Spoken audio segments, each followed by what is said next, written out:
Movie की start में हमें दिखाया जाता है कि ज़मीन में अचानक से बहुत से सिंक होल्स बनने लगते हैं, जिनमें से बहुत से खतरनाक मॉन्स्टर क्रिएचर्स बाहर निकलने लगते हैं। और हैरत की बात यह थी कि इन पर किसी भी गोली या ग्रेनेड का कोई भी असर नहीं होता और देखते ही देखते इन्होंने दुनिया की तकरीबन 90% पॉपुलेशन को ख़त्म कर दिया था। और बचे हुए लोगों को किसी तरह पता चलता है कि ये क्रिएचर्स 8000 फीट की ऊंचाई से ऊपर नहीं आ सकते और ये बचे हुए लोग अब पहाड़ों पर रहना शुरू कर देते हैं और वो इन क्रिएचर्स को रीपर का नाम देते हैं। और अब हमें 3 साल बाद का टाइम दिखाया जाता है, जहां हम एक हंटर नाम के बच्चे को देखते हैं जो एक दूसरे पहाड़ पर अपनी उम्र के बच्चों को देखने के लिए 8000 फीट की ऊंचाई से नीचे आया होता है। लेकिन तभी इसे महसूस होता है कि एक रीपर इसका पीछा कर रहा है और ये इस रीपर से बचने के लिए दोबारा पहाड़ की तरफ भागने लगता है। और जैसे ही ये रीपर इस पर हमला करने लगता है, हंटर खुशकिस्मती से 8000 फीट की ऊंचाई पर पहुंच जाता है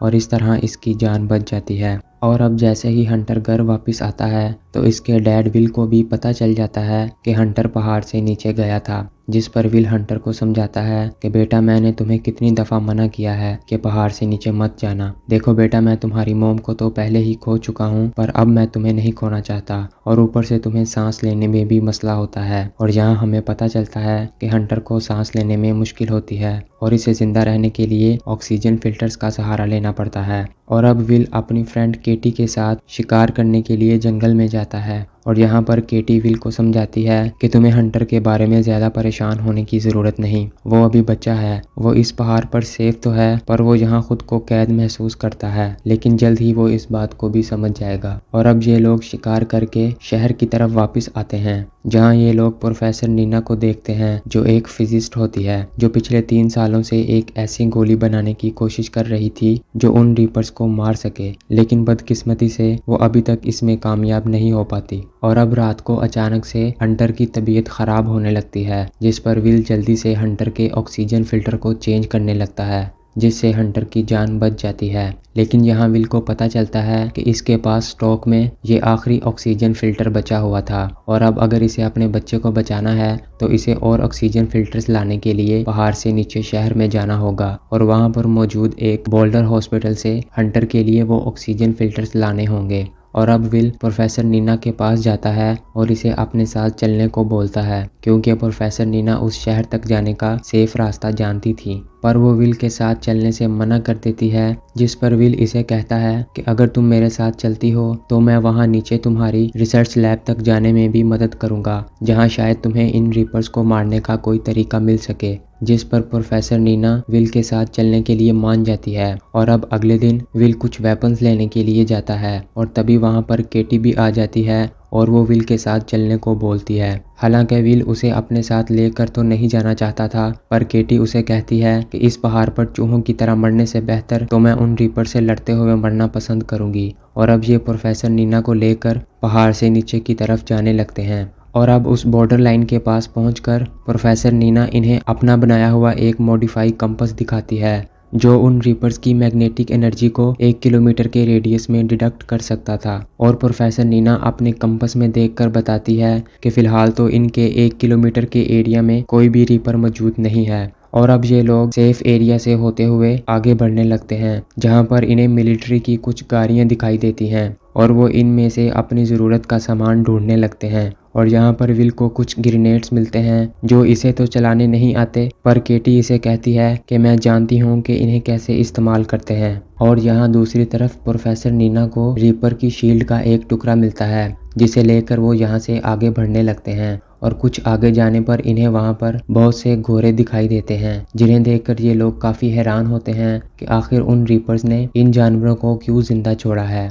और अब कुछ दूर जाने के बाद प्रोफेसर नीना को अपने कंपास में एक रीपर के आसपास होने का पता चलता है और इन्हें कुछ ही दूर झाड़ियों में एक रीपर भी दिखाई देता है। और अब विल फौरन से अपने पास मौजूद चेयर लिफ्ट्स को स्टार्ट करने के लिए जाता है और खुशकिस्मती से वो ऐसा करने में कामयाब भी हो जाता है। और अब प्रोफेसर नीना और विल उस चेयर लिफ्ट पर बैठ जाते हैं और दूसरी तरफ केटी उस रीपर पर एक ग्रेनेड से हमला करती है, पर इससे उस रीपर को कुछ भी फर्क नहीं पड़ता। और अब केटी उस चेयर लिफ्ट पर बैठने के लिए एक पिलर पर चढ़ना शुरू कर देती है और वहाँ से उस चेयर लिफ्ट की तरफ जंप लगाती है, लेकिन वो उस लिफ्ट तक नहीं पहुँच पाती और वहाँ से नीचे गिरने लगती है। पर तभी विल केटी का हाथ पकड़ लेता है, लेकिन यहाँ पर वो रीपर बड़ी ही चालाकी से चेयर लिफ्ट की तार को काट देता है, जिससे ये सब लोग नीचे गिर जाते हैं। लेकिन ये लोग जल्दी से उठकर ऊंचाई की तरफ भागने लगते हैं और फाइनली ये लोग उस रीपर से बचने में कामयाब हो जाते हैं। और अब ये लोग रात एक रिजॉर्ट में गुजारते हैं और यहाँ पर प्रोफेसर नीना इन्हें बताती है कि इन रीपर्स ने आते ही सिर्फ 1 महीने में बिना रुके इस दुनिया के तकरीबन 95% लोगों को मार दिया था। और हैरत की बात यह है कि इन्होंने इंसानों को खाया भी नहीं और फिर इन्होंने इंसानों के अलावा किसी और जानवर को भी नहीं मारा। इसलिए मुझे ऐसा लगता है कि शायद इन रीपर्स को किसी ने सिर्फ इंसानों को ही मारने के लिए भेजा है। और अब कुछ देर बाद जब प्रोफेसर नीना और केटी सो जाते हैं तो विल को अपनी वाइफ तारा की मेमोरीज याद आने लगती हैं, जहां उसने विल से कहा था कि उसे पूरा यकीन है कि प्रोफेसर नीना इन रीपर्स को मारने का कोई ना कोई तरीका ज़रूर ढूंढ लेगी। और अब अगले दिन ये लोग उस शहर तक जाने के लिए एक टनल के पास पहुंचते हैं जो 8000 फीट की ऊंचाई से होते हुए उस शहर तक जाती थी। और यहाँ पर प्रोफेसर नीना इन्हें बताती है कि इसका कंपास इस टनल में काम नहीं करेगा। और अब कुछ घंटे चलने के बाद ये देखते हैं कि कुछ पत्थर गिरने की वजह से इस टनल का रास्ता बंद कर दिया था। और अब इनके पास 2 रास्ते थे, या तो ये लोग इस टनल से वापस जाकर बॉर्डर के नीचे से उस शहर तक जाते या फिर वो इस टनल के एक शॉर्टकट रास्ते से नीचे जाते जो कि 7000 फीट की ऊंचाई पर था। लेकिन क्योंकि विल के पास ज़्यादा टाइम नहीं होता इसलिए वो इस शॉर्टकट रास्ते से जाने का फैसला करता है। लेकिन वो प्रोफेसर नीना और केटी की जान को खतरे में नहीं डाल सकता था, इसलिए वो इन्हें यहाँ से वापस जाने के लिए बोलता है। लेकिन ये दोनों वापस जाने से मना कर देती हैं और विल के साथ इन सीढ़ियों से होते हुए टनल के निचले हिस्से में आ जाते हैं। लेकिन नीचे आते ही इन्हें यहाँ पर एक रीपर के होने का एहसास होता है, जिससे बचने के लिए ये लोग अपनी लाइट्स को कवर कर लेते हैं। लेकिन वो रीपर इन्हें सेंस कर लेता है और ये लोग उस रीपर से बचने के लिए टनल की दूसरी तरफ भागने लगते हैं। और ये लोग इस रीपर को रोकने के लिए इस पर ग्रेनेड और गोलियां भी चलाते हैं, पर इनका उस रीपर पर कोई असर नहीं होता। और तभी इन्हें इस टनल में एक छोटी सी केव दिखाई देती है, जहां ये इस रीपर से बचने के लिए छुप जाते हैं और अपनी सांसों को रोक लेते हैं। लेकिन वो रीपर भी अपनी जलती हुई टेल को इस केव के अंदर डाल लेता है और इन लोगों को सेंस करने लगता है। लेकिन तभी विल एक फ्लेयर की मदद से उस रीपर का ध्यान भटका देता है और ये लोग इस केव में बने एक सुराख की मदद से इसकी दूसरी तरफ आ जाते हैं। लेकिन केटी जो कि सबसे आगे थी वो गलती से उसी टनल में पहुंच जाती है जहां पर वो रीपर मौजूद था। और इससे पहले कि वो कुछ कर पाती वो रीपर केटी पर हमला करके इसे बेरहमी से मार देता है और इसे अपने साथ ले जाता है। और अब यहाँ प्रोफेसर नीना और विल जल्दी से सीढ़ियों की मदद से वापस ऊपर जाने लगते हैं और दोबारा से 8000 फीट की ऊंचाई पर आ जाते हैं। और यहाँ पर प्रोफेसर नीना और विल को केटी के मरने का काफ़ी दुख होता है। लेकिन अब ये लोग अपनी मंजिल की तरफ जाने के लिए यहाँ से आगे बढ़ने लगते हैं, जहाँ इन्हें बहुत से खाली घर दिखाई देते हैं, जिनमें से एक घर में वो आज रात बिताने के लिए रुकते हैं। और जहाँ पर विल को मैकरोनी चीज़ का एक पैकेट दिखाई देता है जो इसके बेटे हंटर को काफ़ी पसंद था। और अब विल दोनों के लिए खाना बनाता है और यहाँ पर प्रोफेसर नीना इसे बताती है कि इन रीपर्स की शील्ड में एक तरह का इलेक्ट्रोमैग्नेटिक चार्ज है, जिस वजह से गोलियां इन पर असर नहीं करती। लेकिन वो कुछ केमिकल्स के कॉम्बिनेशंस की मदद से एक हाई वोल्टेज वाली गोली बना सकती है जो इनके मैग्नेटिक चार्ज के साथ रिएक्शन करके इन्हें तबाह कर सकती है।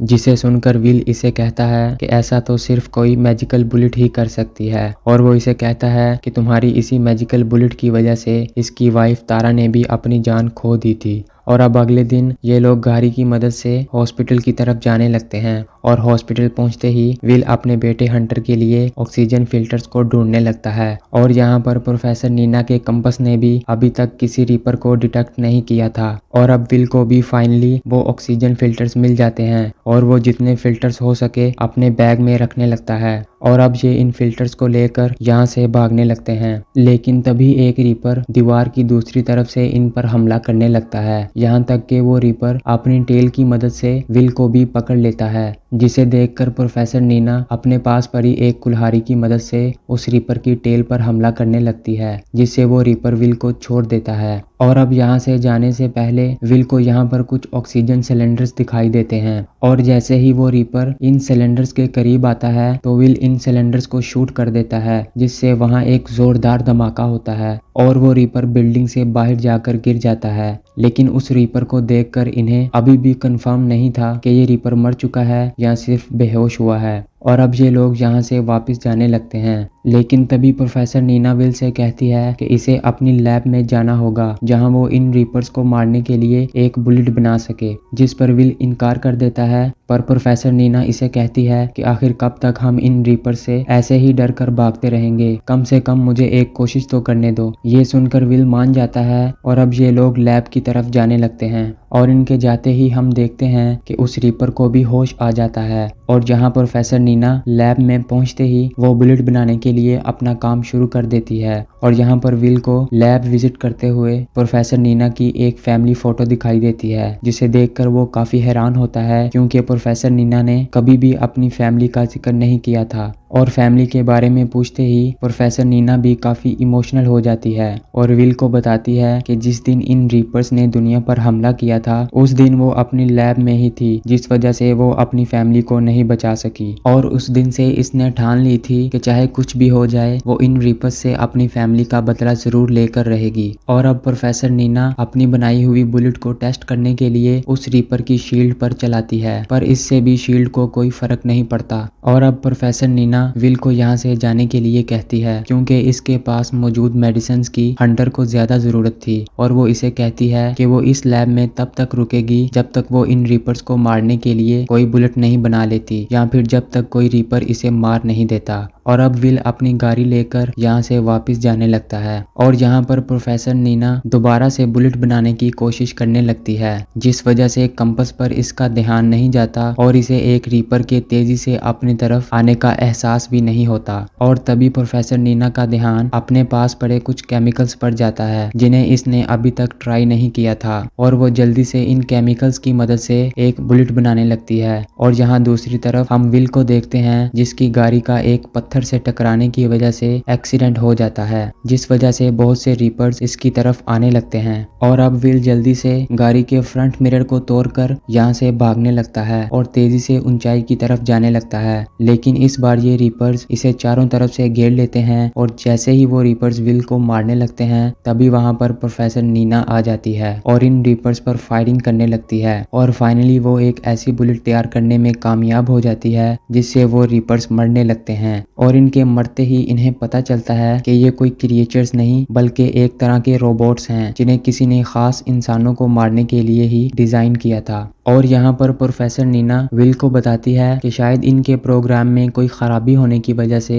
ये रीपर्स 8000 फीट की ऊंचाई से ऊपर नहीं आ सकते। और अब ये लोग अपने टाउन में वापस आकर काफी खुश होते हैं क्योंकि अब इन्हें उन रीपर्स को मारने का फॉर्मूला मिल चुका था। और अब ये लोग हवा में एक झंडे को रेज करते हैं जिससे आसपास के पहाड़ों में बचे हुए लोगों को पता चल जाता है कि इन्हें रीपर्स को मारने का कोई तरीका मिल चुका है। और अब ये लोग प्रोफेसर नीना के बनाए हुए फॉर्मूला की मदद से बहुत सी बुलेट्स बनाने लगते हैं और ये इनमें से एक बुलेट पर केटी का भी नाम लिखते हैं क्योंकि इस कामयाबी में कहीं ना कहीं केटी का भी हिस्सा था। और अब ये लोग एक एक करके इन रीपर्स को मारने लगते हैं और आहिस्ता आहिस्ता इनसे अपनी जगह वापस लेने लगते हैं। और यहाँ दूसरी तरफ हमें दिखाया जाता है कि प्रोफेसर नीना एक टेलीस्कोप की मदद से आसमान की तरफ देख रही थी जहाँ इन्हें 3 बड़ी बड़ी स्पेसशिप्स अपनी तरफ आती हुई दिखाई देती हैं जो शायद अब अपनी पूरी ताकत से इन पर हमला करने के लिए आ रही थी। और यहाँ इसी सस्पेंस में ये मूवी खत्म हो जाती है। Thanks for watching.